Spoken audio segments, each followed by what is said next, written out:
കട്ടപ്പന കവലയിൽ റോഡിലേക്ക് ചരിഞ്ഞ ഇലക്ട്രിക് പോസ്റ്റ് പ്ലാസ്റ്റിക് കയർ കൊണ്ട് കെട്ടി നാട്ടുകാർ.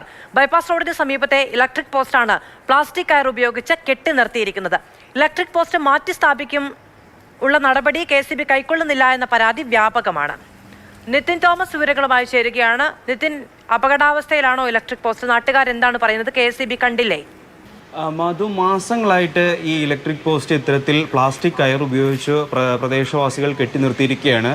പോസ്റ്റ് ചരിഞ്ഞ നിലയിലാണ്. അതുപോലെ തന്നെ നമ്മൾ അവിടുത്തെ പ്രദേശവാസികളോട് സംസാരിക്കുമ്പോൾ നമുക്കറിയാൻ സാധിക്കുന്നത് ഈ പ്രദേശത്ത് കുറച്ചധികം ഇലക്ട്രിക് പോസ്റ്റുകൾ കൂട്ടിയിട്ടിട്ടുണ്ട്, ഈ കാലപ്പഴക്കം ചെന്ന പോസ്റ്റുകൾ മാറാനായിട്ട്. പക്ഷേ ഇതുവരെ ഈ പോസ്റ്റുകൾ കൊണ്ടുവന്ന് അവിടെ സൂക്ഷിച്ചിട്ടുള്ളതല്ലാണ്ട് ഇത് മാറ്റാൻ അല്ലെങ്കിൽ മാറ്റി സ്ഥാപിക്കാനായിട്ടൊരു യാതൊരുവിധമായിട്ടുള്ള നടപടിയും ഇതുവരെയും KCBയുടെ ഭാഗത്തു നിന്നും കൈക്കൊണ്ടിട്ടില്ല എന്നാണ് നാട്ടുകാരുടെ ഒരു ആരോപണം എന്ന് പറയുന്നത്. അതുപോലെ തന്നെ ഈ KCB ഉദ്യോഗസ്ഥർക്ക് ഈ പോസ്റ്റ് ചരിഞ്ഞതും അതുപോലെ തന്നെ ഈ അവിടുത്തെ പ്രദേശവാസികൾ ഇത് പ്ലാസ്റ്റിക് കയർ ഉപയോഗിച്ചൊരു മരത്തിലേക്ക് കെട്ടിവെച്ചിരിക്കുന്നതിൻ്റെയും ഫോട്ടോയൊക്കെ എടുത്ത് പല പ്രാവശ്യം KCB അധികൃതർക്ക് പരാതിപ്പെട്ടെങ്കിലും യാതൊരുവിധ നടപടിയും KCBയുടെ ഭാഗത്തു നിന്നും ഉണ്ടായിട്ടില്ല എന്നാണ് നമുക്ക് ഈ നാട്ടുകാരുടെ ഭാഗത്തു നിന്ന് നമുക്ക് അറിയാൻ സാധിക്കുന്നത്. മാധു, സ്റ്റേ അവിടെ നഷ്ടപ്പെട്ടിട്ട് 1 വർഷത്തിന് മുകളിലായി.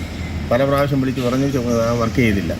ഇപ്പം ഈ പോസ്റ്റ് ഇങ്ങനെ കുറച്ച് ചാഞ്ഞുകൊണ്ടിരിക്കുന്നതുകൊണ്ട് നാട്ടുകാരൊക്കെ കൂടി പ്ലാസ്റ്റിക് വയറിട്ട് കെട്ടി വെച്ച് നിർത്തിയിരിക്കുക. പരാതിയും കൊടുത്തിട്ടുണ്ടോ KCB?